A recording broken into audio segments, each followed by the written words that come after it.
बिना वैचारिकी के नेतागिरी दलाली होता है। बिना वैचारिकी के नेतागिरी दलाली होता है। जो लोग अम्बेडकरवाद का ठेका लिए ना, हाँ। उनके आका से पूछो कि किस मुद्दे पे अम्बेडकर का क्या पोजीशन था। अम्बेडकर तुम्हारे बाबूजी की जागीर है क्या? कैबिनेट में क्या जगजीवन राम अम्बेडकर, नेहरू सब मारपीट करते थे? अनपढ़ कुपढ़ गवारों को समझाओ, है ना। मैं सीधा कह रहा हूँ कि राजनीति का र पता नहीं है, चले वो नेता बनने। बाबा साहब डॉक्टर अम्बेडकर की लड़ाई इस देश में सिस्टम के खिलाफ थी, जातिवाद के खिलाफ थी, मनुवाद के खिलाफ थी। तो अब ये अभी तक की जो बातचीत हुई है इसमें एक बात तो स्पष्ट हो गई कि जाति के आधार पर मनुवाद को नहीं मापा जा सकता। 75,500 रुपया ऊंची जाति के अपने दोस्तों से इकट्ठा की है। ये कह रहे हैं ना, ऊंची जाति, तो ऊंची जाति के जितने लोग थे, ये उनके मित्र जो थे, वो सब तो बुद्धिस्ट नहीं थे, सब तो अंग्रेजी का वॉल्यूम 17 पार्ट 2 पेज नंबर 412 पर है कि वो जो वहाँ पे पाउंड लिए थे, जरा सुन लीजिए। Sir Tukoji Holkar ex Maharaj of Indore 360 pound. बाबा साहब ऐसा नहीं कहते थे ना, गांधी से उनके मतभेद थे, मुंजे से मतभेद थे, आरएसएस से मतभेद थे, जवाहरलाल नेहरू से मतभेद थे, लेकिन कभी उन्होंने, उनके सैद्धांतिक मतभेद थे, और कभी उन्होंने एक दूसरे की तरफ से कभी किसी ने अपशब्दों का प्रयोग नहीं किया। ये ध्यान, बाबा साहब जो है ना विचारधारा की लड़ाई लड़ते थे। आजकल की राजनीति में विचारधारा गौण हो गया है। आपके इधर तो चमार अलग, जाटव अलग, ये भी कलाकारी चल रहा है। जटवपुरी, लहिरवार, बहुत सारे, सब अब सबका साम्राज्य बनने वाला है। जितनी जातियां हैं ना, सब दम्भ भर रही हैं। तो मौर्य साम्राज्य के बाद यही लोग अपना अपना साम्राज्य बनाएंगे। इसका मतलब पूरे दुनिया पे इनका कंट्रोल होगा।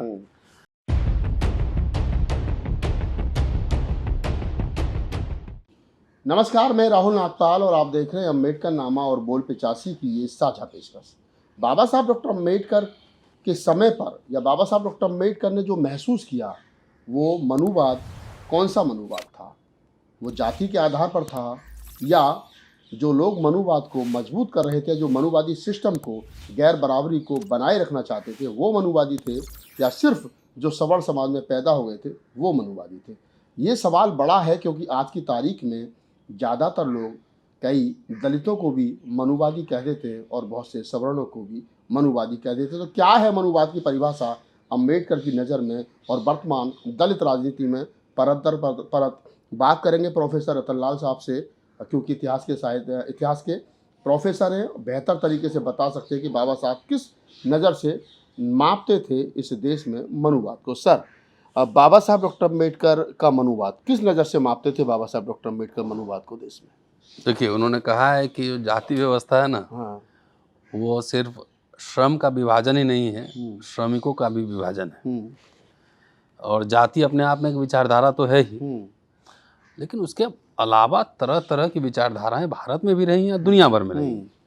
जैसे भारत में ही लीजिए, तो चारवाक को आप किस कैटेगरी में रखेंगे? जो मेटरलिस्ट जो फिलॉसफी है, या बुद्ध को किस कैटेगरी में रखेंगे? तो भारत या दुनिया कह लीजिए कोई मोनोलिथिक नहीं रहा है कि एक ही तरह के लोग एक ही जगह रहेंगे, ऐसा नहीं होता है। तो जातियों में बटा है, जातियों में भी, ब्राह्मण समाज में भी कई लोग रेडिकल हुए, कई लोग ऑर्थोडॉक्स हुए। तो बाबा साहब की लड़ाई किससे थी उस समय? चूँकि कांग्रेस डोमिनेंट फोर्स थी ना, तो कांग्रेस के साथ थी, इसलिए कि सारे जो हिंदू संस्कृति के जो ठेकेदार थे, हिंदू महासभा कांग्रेस में कोई फर्क नहीं था, आते जाते रहते थे लोग। आरएसएस 25 में बनी, हिंदू सभा पहले बन चुकी थी। तो बाबा साहब ने जाति के मुद्दा को पहली बार भारत के इतिहास में राजनीतिक मुद्दा बनाया। सुधार की बात तो नहीं कह रहे हैं कि धर्म में सुधार कर लीजिए, बहुत कोशिश किए थे 20 से लेके और 34-35 तक, 33 तक, लेकिन इस कंक्लूजन पर पहुंचे कि इसमें सुधार संभव नहीं है। अगर सुधार करना है तो शास्त्रों को डायनामाइट लगाना पड़ेगा, एनिहिलेशन ऑफ कास्ट में ही कास्ट लगा के बम छोड़ाना पड़ेगा। हाँ, और उसके पहले भी 1925 के भी एक भाषण में ये बात वो कह चुके हैं। तो एक लंबे अनुभव पे, अब उनका पहला आर्टिकल भी अमेरिका कोलंबिया यूनिवर्सिटी में कास्ट इन इंडिया पे ही था, तो ये समझ चुके थे। लेकिन ये बाबा साहब विचारधारा की लड़ाई लड़ रहे थे कि ऐसा नहीं था कि भाई सब सवर्ण एक तरफ और सब अस्पृश्य एक तरफ। बाबा साहब के विरोध करने वाले अस्पृश्य दलित भी थे। जब गोलमेज में गए तो बहुत सारे लोग, यहाँ के अस्पृश्य लोग ने टेलीग्राम किया कि बाबा साहब हमारे प्रतिनिधि नहीं है। चमार, मांग, महार, डोर, ये सब तो झगड़ा था ही।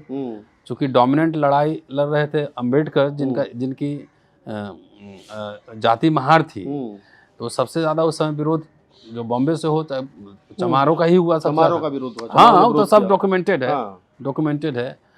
तो जब ये बोले कि भाई हिंदू धर्म में पैदा हुआ हूँ, हिंदू मैं मरूंगा नहीं, तो या फिर महाड़ आंदोलन में गए मनुस्मृति जलाने, तो वो थोड़े जलाए थे, वहाँ तो ब्राह्मण भी थे मनुस्मृति को जलाने में।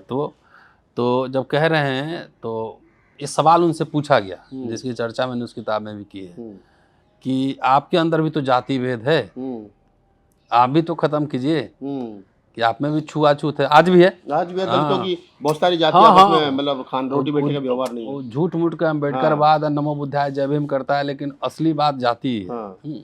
अब तो जात की पार्टी है, जात खंड में बढ़ चुका है, जात में भी उपजातियां हैं। जैसे आप देख रहे होंगे आपके इधर तो चमार अलग, जाटव अलग, ये भी कलाकारी चल रहा है। जटव, कुरी, लहीरवार, दोहरे, बहुत सारे, सब अब सबका साम्राज्य बनने वाला है। जितनी जातियां हैं ना सब दम्भ भर रही हैं। तो मौर्य साम्राज्य के बाद यही लोग अपना अपना साम्राज्य बनाएंगे, इसका मतलब पूरे दुनिया पे इनका कंट्रोल होगा। तो बाबा साहब, ये बात मैं कहता हूँ तो बहुत लोगों को खराब लगती है, मैं जमात की बात करता हूँ, जात की बात करता नहीं है। ठीक है, आप जानते हैं मुझे, मतलब तरह तरह के लोग हमारे साथ रहते हैं, और बाबा साहब के साथ भी वैसे थे, सवर्ण भी थे, है ना। तो उनसे पूछा गया तो बोला हाँ ये बात सही है कि हमारे अंदर भेदभाव है, ऊंच नीच रोटी बेटी का संबंध नहीं है, जो कि अपने भाषणों में लगातार अस्पृश्यों को जो भाषण दे रहे हैं, लगातार उनके पब्लिक स्पीचेस बार बार इसको रिपीट कर रहे हैं कि अपने अंदर जाति भेद खत्म करो, मार महांग में कोई भेद नहीं होगा। सब टाइटल आप देखेंगे कि हमने एक मांग बच्चा अपने यहाँ पाला है, पाला पोसा है, अगर कोई दूसरा मांग बच्चा दे तो उसको भी मैं पोसूंगा, पालूंगा। लेकिन वो कह रहे हैं कि भाई मेरे अंदर जो भेदभाव जात पात है वो मेरी वजह से नहीं है, इसके जन्मदाता कौन है, क्योंकि व्यवस्था वैसी बन गई है। हाँ, तो ऊपर से हुआ तो नीचे भी होता चला गया। तो बोले कि हमारी गलती नहीं, इसके लिए जिम्मेदार भी आप ही लोग। ठीक, तो हर वर्ण हर जाति के अंदर सैकड़ों उपजातियां, और ब्राह्मण एक समरूप समाज नहीं है ना, उसमें भी ऊंच नीच भेदभाव सब कुछ है, उसमें भी तो जिनको हम सवर्ण कहते हैं वो भी गुप्ता, अच्छा बनिया वैसे जो है, तो वो ब्राह्मण जो है वैसे के पैर नहीं छूता है। भाई ठाकुर समाज में जाइए तो उसमें भी तरह तरह के ठाकुर हैं। कई लोग अपने साथ बैठने नहीं देते हैं, और ब्राह्मणों में भी ये बात है। सरयू पारेन तो मैथिल, तो साउथ इंडिया बोलेगा कि नॉर्थ इंडियन को हम ब्राह्मण ही नहीं मानते, नॉर्थ इंडियन बोलेगा कि साउथ इंडियन को ब्राह्मण भी नहीं मानते। लेकिन चूंकि रूलिंग एलीट है तो नीचे से कहीं प्रेशर आता है ना, तो ये लोग फिर मिल जाते हैं, सब फिर मिल जाते हैं, सारे मिल जाएंगे। ब्राह्मण दलित एक बार कहीं आंदोलन की बात होती है, नीला झंडा लेके, जहाँ बेशक आपस में रोटी बेटी का व्यवहार ना हो, लेकिन निकल जरूर पड़ते हैं जय भीम के नारे के साथ घर से। अब तो और खेला हो रहा है ना, वर्गीकरण हो रहा है, सब हो रहा है, नौकरियां नहीं है लेकिन वर्गीकरण हो रहा है। तो बाबा साहब जो है विचारधारा की लड़ाई लड़ते थे। आजकल की राजनीति में विचारधारा गौण हो गया है ना। और बाबा साहब कास्ट का उन्मूलन चाहते थे। अब कास्ट को खाद पानी ऑक्सीजन दे के जो लोग बढ़ा रहे हैं, अगर हम ही मान लीजिए कि मैं जाति व्यवस्था नहीं मानता, न भेदभाव करता हूँ, मेरे यहाँ देखते होंगे तरह तरह के स्टूडेंट, मेरे दोस्त सब आते रहते हैं, लेकिन हमको कोई बात कहनी हो तो सबसे पहले मेरी पहचान किससे होगी? लोग समझेंगे जाति से ही पहचान करेंगे ना। चाहे मैं कितना भी पढ़ के समझाऊँ, जितना भी तरह तरह के लोगों की मदद करूँ, पढ़ाऊँ, उसको पैसे दूँ, फंडिंग करूँ, कुछ करूँ, लेकिन पहचान तो ये बन गई है। और ये अभी जो व्यवस्था चल रहा है उसको सूट करता है कि जात की पार्टी बना लो, जात के खंड में बढ़ जाओ। बोले कि राहुल नागपाल ने मेरा खा लिया, राहुल नागपाल बोले कि आपने मेरा खा लिया, खाने के थाली में कुछ है ही नहीं। वर्तमान में जो पार्टी रूल कर रही है उसको तो मनोवादी सिर्फ ये कह देना, हमको इंट्रोस्पेक्शन भी करना है, कि ये कह देना कि एक जात में जो पैदा हुआ वही मनुवादी है, ये थोड़ा अतिशयोक्ति होगी। और बाबा साहब ऐसा नहीं कहते थे ना, गांधी से उनके मतभेद थे, मुंजे से मतभेद थे, आरएसएस से मतभेद थे, जवाहरलाल नेहरू से मतभेद थे, लेकिन कभी उन्होंने उनके सैद्धांतिक मतभेद थे, और कभी उन्होंने एक दूसरे की तरफ से कभी किसी ने अपशब्दों का प्रयोग नहीं किया। ये ध्यान रखने बात है। गांधी को लिख रहे हैं, अम्बेडकर तो माय डियर महात्मा भी लिख रहे हैं, और गांधी भी बहुत माइल्ड बात कर रहे हैं उनसे। तो सैद्धांतिक मतभेद थे, और उस समय की परिस्थिति जिस तरह थी उसमें वो बात थी। लेकिन अब जो लोग कहते हैं भाई कि मनुवाद में, पहले अपने पास झांक के देखें ना, जिसको आप चुनाव लड़ा रहे हैं वो कौन सा समाजवादी है, वो कौन सा अम्बेडकरवादी है। तो आजकल जैसे इंडिपेंडेंट लेबर पार्टी जब चुनाव लड़ी ना, तो उसमें कायस्थ भी थे, मराठे भी थे, सब कैंडिडेट थे, सब कैंडिडेट जीत कर भी आए थे और सब विचारधारा से बंधे थे ना। पार्टी का मैनिफेस्टो था, अगर मैनिफेस्टो से सहमति है तो आप जिस भी विचारधारा के हों, आप जिस भी समुदाय को हों, आप आ सकते हैं। लेकिन बाबा साहब का विरोध अस्पृश्यों ने भी किया। महार आंदोलन में भी ढेला चलाने में, ईंट चलाने में अस्पृश्य लोग भी थे। तो ऐसे नहीं होता है, वाटर टाइट कंपार्टमेंट नहीं होता है ना। उसमें जो है ना जिग जैग होता है। एक ही घर में आपके भाई हो सकता है आरएसएस में जाते हो, आप जो है ना कम्युनिस्ट हो। बिल्कुल। तो इसको जब तक ये क्लैरिटी नहीं रहेगी, जब तक ये समझेंगे नहीं, तब तक बात बनती नहीं। और बाबा साहब जितने, देखिए बाबा साहब कर्जदार, उनका परिनिर्वाण हुआ, जब उनका परिनिर्वाण हुआ तो कर्जदार थे। लेकिन सोचो 1920 से लेके 56 तक वो सार्वजनिक जीवन में रहे, है ना, पब्लिक लाइफ रहे, और तकरीबन 36 साल। और उसके पहले जो अमेरिका पढ़ने गए तो उनको बड़ौदा स्टेट ने स्पॉन्सरशिप दिया। वो आए तो क्या क्या हुआ सब आपको पता ही है। तो उनके दीवान ने पैसा वापसी के लिए, क्योंकि वो नौकरी पूरा नहीं किए थे, चिट्ठी लिखा। तो बाबा साहब ने धमकाया जोर से। वही फिर जब गोलमेज सम्मेलन में गए तो जमींदारों के खिलाफ और तमाम राजे रजवाड़ों पे चढ़ के बोल रहे थे। लेकिन वहाँ गए तो बड़ौदा महाराज फिर मिले और गले लगाए। और उसके पहले साहू जी महाराज मणगांव की पहली सभा है जिसमें 2500 रुपये उन्होंने मूक नायक के लिए दिया था। फिर और जब वहाँ गए तो फिर बड़ौदा महाराज मिले तो वहाँ पे गले लगे उनसे। और मैं बताऊं, देख लीजिए, एक लिस्ट है हमारे पास, कोई अगर पढ़ना चाहें तो अंग्रेजी का वॉल्यूम 17 पार्ट 2 पेज नंबर 412 पर है कि वो जो वहाँ पे पाउंड लिए थे, जरा सुन लीजिए। Sir Tukoji Holkar ex Maharaj of Indore 360 pound, Nawab of Bhopal 200 pound, Aga Khan 175 pound, Maharaj of Baroda फिर 150 पाउंड लिए वहाँ पे बड़ौदा महाराज से फिर, और Maharaja of Bikaner 100 pound, Maharaja of Kashmir 100 pound, Maharaja of Patiala 100 pound, Khawasji Jahangir 75, Maharaja of Darbhanga 50, chief of Sangli 25, 1335 pound, समझो करोड़ों रुपए हुए ना। तो ये सब तो कोई इसमें अस्पृश्य थे ही, दलित थे ही नहीं, ओबीसी है और मुस्लिम, दलितों के पास तो थे ही नहीं। 54-58 मिल जाए। पैसा किस चीज के लिए लिया था बाबा साहब? ये डिप्रेस क्लास इंस्टीट्यूट, दलित वर्ग संस्थान बनाने के लिए उनसे कहा था कि मुझे हॉस्टल खोलना है, है ना, मुझे जिसको बिल्डिंग फंड कहते हैं। नहीं, बाद में वो बिल्डिंग फंड बाद में आई थी। यह था, मैं ये भी बता दूं, 1949 के पास बड़ौदा महाराज के पोते को भी उन्होंने चिट्ठी लिखा था कि हम सिद्धार्थ कॉलेज खोलने वाले हैं, सो हमें फंड चाहिए। देसी रजवाड़ाओं से अपील किया था बाबा साहब ने 3,25,000 रुपए के लिए। तो ये भी बात है। और एक बात और बता दूं, इमारत फंड 1938 में बनी थी और 14 साल तक 54-58 इकट्ठा होते रहा। बीच में स्लो हो गया क्योंकि वो लेबर काउंसिल के मेंबर हो गए थे।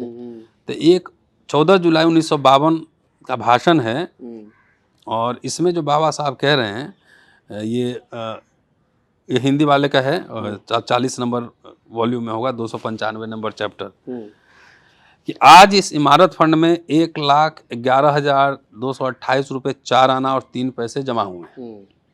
अस्पृश्य समाज के इतिहास में इतनी बड़ी रकम जुटाने का पहला अवसर है। इसमें हम लोगों द्वारा दी गई रकम केवल 31,709 रुपया 4 आना है। बाकी 75,500 रुपया ऊंची जाति के अपने दोस्तों से इकट्ठा की है।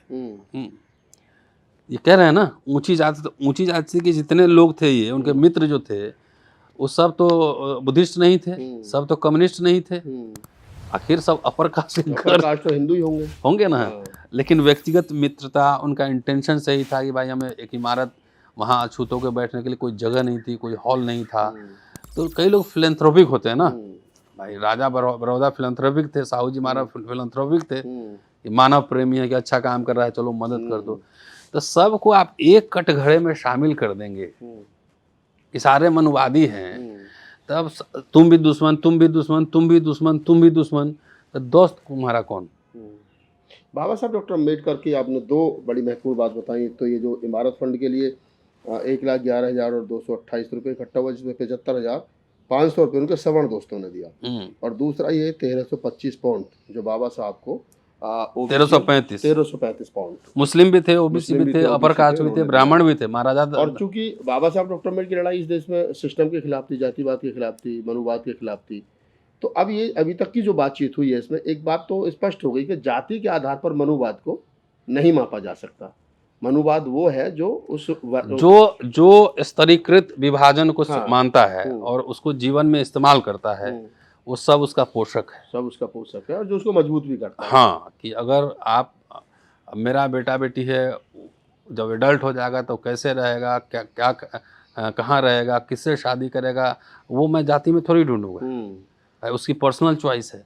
तो जो भी विभाजन को मानता है, ऊंच नीच भेदभाव को मानता है, वो समझिए वो कंपोनेंट वहाँ है। इसलिए सबसे पहली जिम्मेदारी दलितों की है कि आपस में कम से कम ये सब खेल बंद करें, जाति जाति या खेल बंद करें, कि इससे होने वाला, जब से जाति जाति का ज़्यादा पहचान बढ़ा है, आप देख लीजिए राजनीति में, है ना, तो कोई जाटव, तो कोई कुछ, तो कोई ग्रेट वाल्मीकि, कोई ग्रेट शेर, कोई ग्रेट चमार, जब से जातियों का खेल बटा है, आप देख लो पिछले 25-30 साल में, तो वैसे वैसे दलितों के अधिकार भी खत्म होने लगे। हाँ, जब ग्रेट हो गए तो चाहिए क्या? नहीं, वैसे वैसे देखिए ना, सीक्वेंस देखिए, वैसे वैसे अधिकार खत्म हो रहे हैं।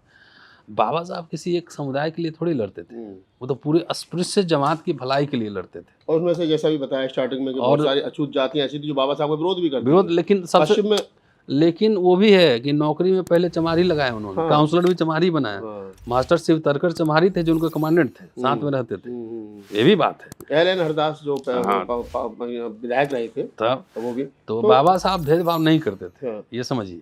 तो नहीं, जैसे अभी हमने स्टार्टिंग में कहा कि अब तो लोग उत्तराधिकार भी बहुत सारे अछूत समाज की जातियां भी थी जो बाबा साहब का विरोध कर रही थी। पश्चिम में जब बाबा साहब आए थे सहारनपुर में, तो चमार जाति के लोगों ने काले झंडे दिखाए थे। उस समय उतने, देखिए उस समय बाबा साहब कह रहे हैं ना कि मुंबई में जो है ना, चमार टैक्स पेयर लोग हैं, थोड़ा समृद्ध लोग थे, महार रिबेल थे, थोड़ा दबे कुचले थे, उसमें से एक अंबेडकर निकला। तो हमको अभी आप स्वीकार थोड़ी कर लेंगे, तो व्यक्ति का असेसमेंट तब होता है जब व्यक्ति नहीं रहता है। व्यक्ति नहीं रहता है। आज वही समुदाय, देखिए इतिहास का चक्र घूमता है, जब सामने आपके बगल में कोई आदमी बैठा हुआ ना, उसका इंपॉर्टेंस पता नहीं लगता है, क्योंकि सबके अपने अपने पॉलिटिकल महत्वाकांक्षाएं होती है ना, कि हम भी बन जाएंगे नेता, हम भी बन जाएंगे नेता। लेकिन आज वही समुदाय नॉर्थ इंडिया में उठा के देखो, नॉर्थ इंडिया खासतौर जहां मेरा अनुभव है वही मैं कह सकता हूँ कि अंबेडकरवाद को लेकर एक्टिव है ना, एक्टिव है वही समुदाय। पॉलिटिकल पार्टी छोड़ भी दो तो एक्टिव है। तो ये इतिहास का चक्र है, पहिया है, बदलता है, लोगों को समझना चाहिए ये बात। और ये पूरा जो विमर्श है ना, वो ज्ञान का विमर्श है। अगर ज्ञान नहीं होगा ना, तो चाहे जो कुछ कहते रहिए, होने जाने का नहीं है। और इस पे अगली किताब जब मेरी आएगी तो उसका टाइटल होगा अंबेडकर और शिक्षा के सवाल। वो क्या क्या शिक्षा पे बोले हैं, क्या क्या उन्होंने किया है। क्योंकि मुझे नहीं लगता है कि, कहना मेरा ठीक नहीं है, लेकिन बेसिक आइडियाज़ भी लोग पढ़ते नहीं हैं। मेरी अगली किताब उस पर काम चल रहा है, अंबेडकर और शिक्षा के सवाल। सिर्फ एजुकेशन में बात करूंगा, ये नहीं कि घाल मेल नहीं करूंगा, सिर्फ एजुकेशन को लेकर क्या अप्रोच था।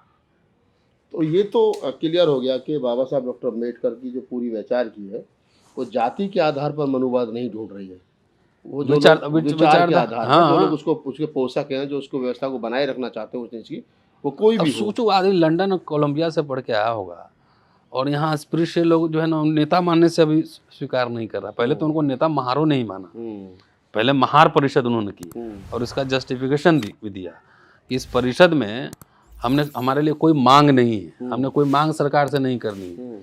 इसीलिए अगर धर्मांतरण करना हो तो सब जाति अपनी अपनी सभा करें, और सब सहमति हो तो फिर हम लोग एक साथ सभा करेंगे।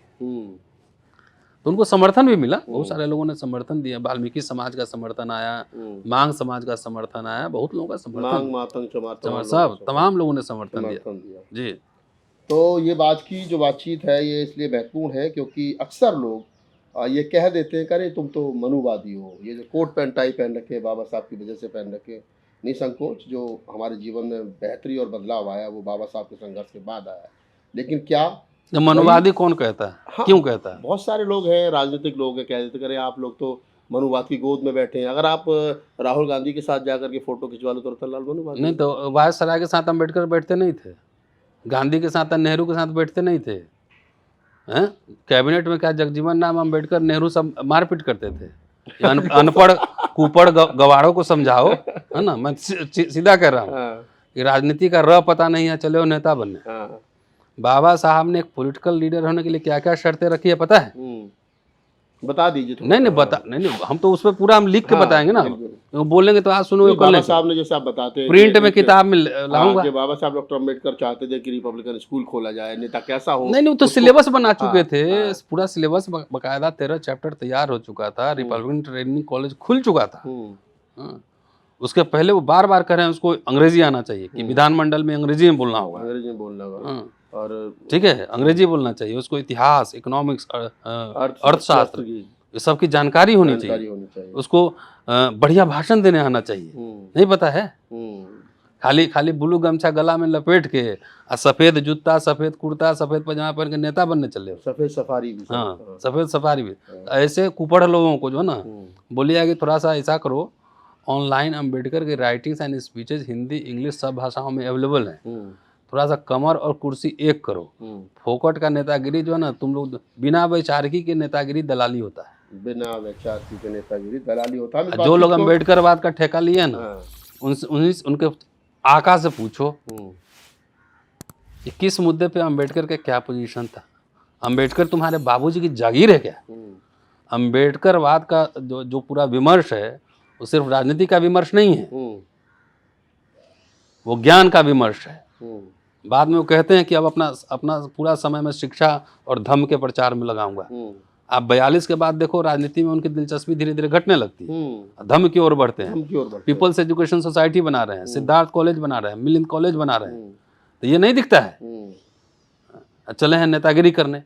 अब मैं किताब में लिखूँ, सब छांट के रखा है मैंने, सब इन अनपढ़ों कुपड़ों को, जिन ऐसे नेताओं को बोलेगा किताब नहीं मिला तो फ्री में हमसे लेके जाए, लेकिन उसको पढ़वाऊंगा। ये दलाली करने के लिए खाली जो है ना नेतागिरी नहीं होता। को हम कंप्लीट कर रहे हैं, और इसके बाद में एक विषय और है मेरे दिमाग में, उस पर भी सर का समय लेंगे। इस बातचीत को करने का मेन उद्देश्य ये था कि कल एक हमारे साथी ने, और नाम लेकर के तो हम नहीं कह सकते, लेकिन ये कह सकते हैं कि एक मीटिंग में हमसे कहा कि आप तो मनुवादी हैं और कांग्रेस की दलाली करते हैं। बहरहाल हमने आज तक कांग्रेस के दलाली करते हैं तो कम से कम ये तो सर्टिफिकेट दे ही दिया ना, तुम आरएसएस और बीजेपी की दलाली नहीं करते हो। हाँ, बीजेपी की दलाली नहीं करते सीधी से ये खुशी की बात है कि हम, चलो ये तो सर्टिफिकेट है कि हम लोग हिंदू गणराज्य, हिंदू राष्ट्र में या भारतीय गणराज्य में जब युद्ध चल रहा हो तो हम भारतीय गणराज्य के साथ खड़े हैं, भारतीय गणराज्य के साथ खड़े हैं, कम से कम आरएसएस और बीजेपी की दलाली नहीं करते। ये बात अलग है कि हमने आज तक 24 अकबर रोड की कप कॉफी भी नहीं, वो एक्सक्यूज देने की कोई जरूरत नहीं। तो इस बातचीत को करने का उद्देश्य यही था कि कौन मनुवादी है और मनुवाद की परिभाषा क्या है। तो जाति के आधार पर तो कतई ये अंदाज़ा नहीं लगाया जा सकता, विचार के आधार पर ये लगाया जा सकता है कि बाबा साहब डॉक्टर अम्बेडकर की जो वैचार की है, समता, मैत्री, करुणा, भाईचारे की, उस वैचार की को बचाने की लड़ाई में मनुवाद के सामने, हिंदू राष्ट्र के सामने कौन खड़ा है, वो हमारा दोस्त है। और कौन उसको मजबूत करने के लिए, चाहे वो दलित है, चाहे ओबीसी है, जो मजबूत कर रहे हैं वो हमारे, चाहे रास्ते से, चाहे पीछे से, चाहे सीधे, हाँ, चाहे दाएं से, चाहे बाएं से, चाहे आगे से, ऊपर से, नीचे से, जो भी नेता है, अभिनेता है, पत्रकार है, साहित्यकार है, जो भी मजबूत कर रहा है वही अम्बेडकर की आइडियोलॉजी के खिलाफ है। इस पूरी बातचीत के बारे में आपकी क्या प्रतिक्रिया, में कॉमेंट सेक्शन बताइए और हमें दीजिए इजाज़त। धन्यवाद।